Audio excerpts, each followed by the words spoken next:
¿Qué es la hemostasia? La hemostasia es un proceso fisiológico en el cual el cuerpo detiene un sangrado. En este caso vamos a hablar acerca de la hemostasia causada por la cascada de coagulación. El propósito, como ahí dice, es impedir la hemorragia y que también entren agentes infecciosos mediante tapones de fibrina y plaquetas. Entonces aquí podemos ver que no es simplemente el parar un sangrado, sino también el impedir que el interior de nuestro cuerpo se llegue a infectar a través de esa herida que se ha hecho. Depende de la intensidad del estímulo y no de su etiología. Esto quiere decir que, como ahí dice, es más importante qué intenso ha sido el daño que su origen. Por ejemplo, no es lo mismo que haya una hemorragia leve, ¿sí?, a que haya un defecto muy grande en las plaquetas, lo cual va a impedir la coagulación. Entonces, en las dos son diferentes etiologías, diferentes causas. Sin embargo, la intensidad realmente va a depender qué tan grande va a ser esta cascada de coagulación. Algo también importante mencionar es de que hay hemorragias paradójicas por el consumo de factores de coagulación, que significa que cuando hay una herida, en el caso de una hemorragia, por ejemplo, daño endotelial, se usan factores de coagulación para poder tapar ese lugar. Pero si son muy constantes, de manera paradójica, se pueden reducir esos factores de coagulación, haciendo que en el futuro sea más difícil este proceso de coagulación.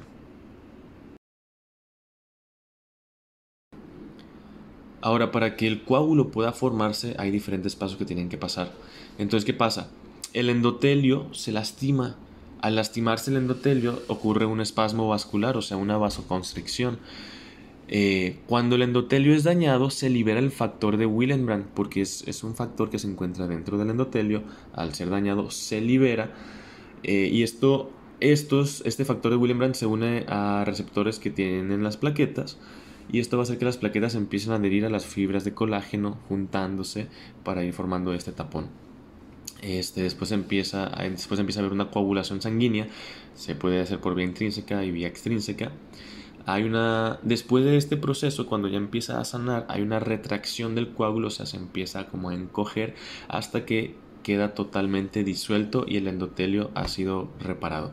Entonces, en las siguientes diapositivas, en las siguientes imágenes, voy a explicar cada uno de estos pasos de manera visual.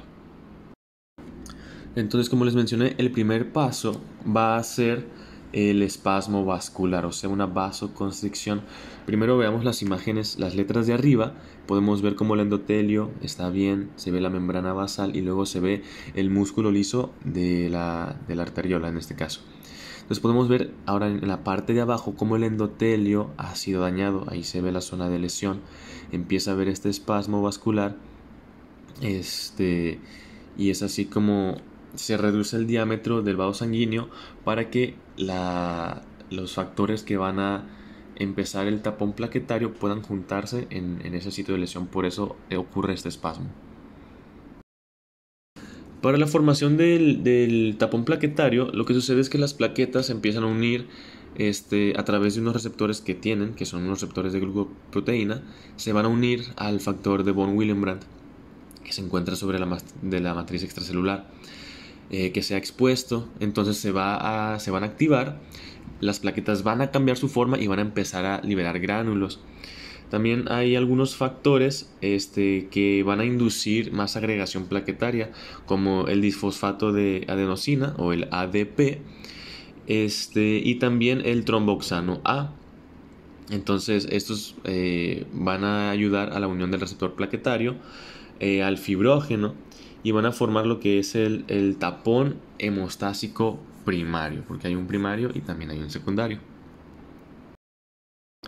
Después de que el tapón hemostásico primario se ha formado, se va a empezar a activar de manera local la cascada de coagulación, en la que van a participar pues factores como el factor tisular y los fosfolípidos plaquetarios.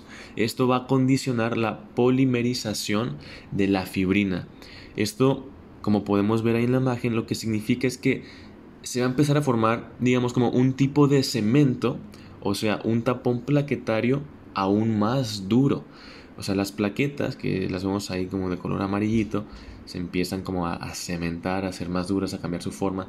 Y esto hace que se forme el tapón hemostásico secundario, que ya es el definitivo.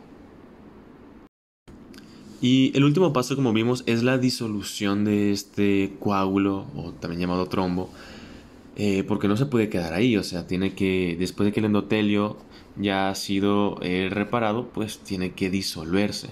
Entonces, para esto hay unos mecanismos contrarreguladores que son mediados por el plasminógeno tisular. Este plasminógeno es un producto de la fibrinólisis. Entonces, la trombomodulina, sí, que es uno de estos factores de contrarregulación, empieza a limitar el proceso hemostásico en la zona de lesión. Se empieza a disolver el coágulo, como vemos ahí, hasta que simplemente desaparece, es disuelto por el cuerpo y continúa su proceso metabólico. Ya que hemos concluido de hablar acerca de los pasos de la coagulación, es importante que hablemos acerca de algunos trastornos que puede haber en la hemostasia. Entonces, como mencionamos, la hemostasia es poder parar un sangrado. Sin embargo, hay trastornos hemorrágicos en los cuales, pues como dice, puede haber un sangrado excesivo, o sea que los factores de coagulación no están funcionando de manera correcta, hay una disminución de estos, o también las plaquetas como tal podrían estar bajas. Eso puede causar que pues, estos mecanismos sean insuficientes. También puede haber trastornos trombóticos, que es lo contrario. Esto significa que cuando se forma el coágulo, como les mencioné que también puede llamarse un trombo, eh, hace que no pueda disolverse. Como vimos, el último paso de la coagulación es esta disolución del coágulo. Si no sucede eso, ¿qué es lo que pasa? Como vemos en la imagen, a través de pues del flujo sanguíneo, si este trombo no se disuelve, puede ser que una parte de este, o todo el coágulo, todo el trombo como tal, se convierta en un émbolo. ¿Qué significa? Pues es como, digamos, como un objeto extraño que está en el torrente sanguíneo, que no debería estar ahí.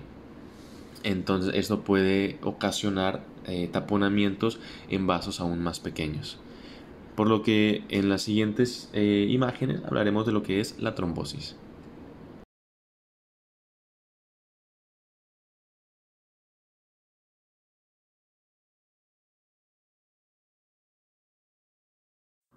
Hablando de trombosis, es un proceso por una activación inapropiada de la coagulación sanguínea, donde se forman trombos y coágulos en el interior de un vaso sanguíneo. Un trombo es una masa sólida o tapón formado en el corazón, venas o capilares que se produce cuando el componente procoagulante de la hemostasia escapa de los factores regulares y la fibrinólisis.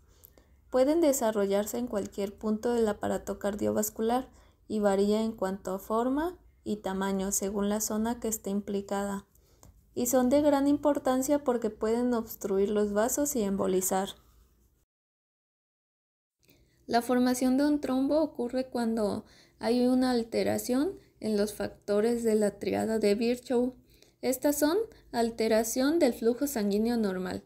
El flujo normal de la sangre es laminar, es decir, los elementos celulares fluyen por el centro en la luz del vaso separados del endotelio por una zona de plasma.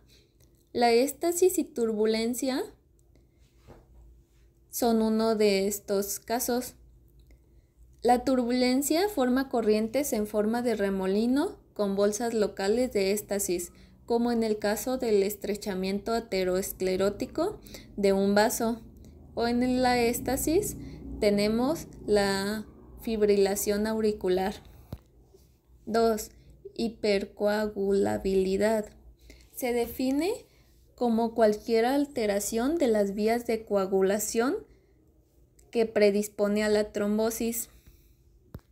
Esta resulta importante especialmente en la trombosis venosa y se puede clasificar en trastornos genéticos como en las mutaciones del gen del factor 5 y la protrombina, o en adquiridos como el cáncer diseminado. Y por último, la lesión endotelial. Esta puede deberse a estrés hemodinámicos, endotoxinas, radiación o elementos que son nocivos. Es común los trombos en el corazón y la circulación arterial, ya que en estos la velocidad del flujo sanguíneo es elevada e impide la formación de coágulos. La evolución de un trombo se puede dividir en las siguientes etapas. Propagación. Aquí los trombos acumulan más plaquetas y fibrina. Embolia. Los trombos se desprenden y migran a otros lugares de la vasculatura. Disolución. Es el resultado de la fibrinólisis que puede producir la contracción rápida y desaparecer los trombos recientes. Organización y recanalización. Aquí llegan células endoteliales, células musculares lisas y fibroblastos para crear conductos vasculares o incorporar un trombo a la pared vascular. La trombosis se puede dividir en venosa. La mayoría de estas se producen en las venas superficiales o profundas de la pierna. Estos trombos causan congestión local, tumefacción, dolor y sensibilidad al contacto, pero casi nunca producen embolia. Un ejemplo es la trombosis venosa profunda. Estas son asintomáticas en casi el 50% de las personas y se asocia a estados de hipercoagulabilidad, inmovilización, reposo en la cama y la insuficiencia cardíaca congestiva. Mientras que los trombos arteriales o cardíacos suelen comenzar en los lugares de la lesión endotelial, por ejemplo, en la placa aterosclerótica o en una endocarditis. Los trombos aórticos o cardíacos no suelen ser oclusivos debido al flujo rápido y de volumen alto en estos sitios, mientras que los trombos de arterias más pequeñas sí pueden causar oclusión. Los trombos suelen unirse con fuerza a la zona en que se originaron y habitualmente se pueden propagar hacia el corazón. De este modo, los trombos arteriales crecen de forma retrógrada desde el punto de inserción, mientras que los venosos se alargan en la dirección del flujo de sangre. Los trombos cardíacos y aórticos tienden a causar embolia, aunque cualquier tejido puede verse afectado. Encéfalo, riñón, vaso son especialmente probables por su gran irrigación sanguínea.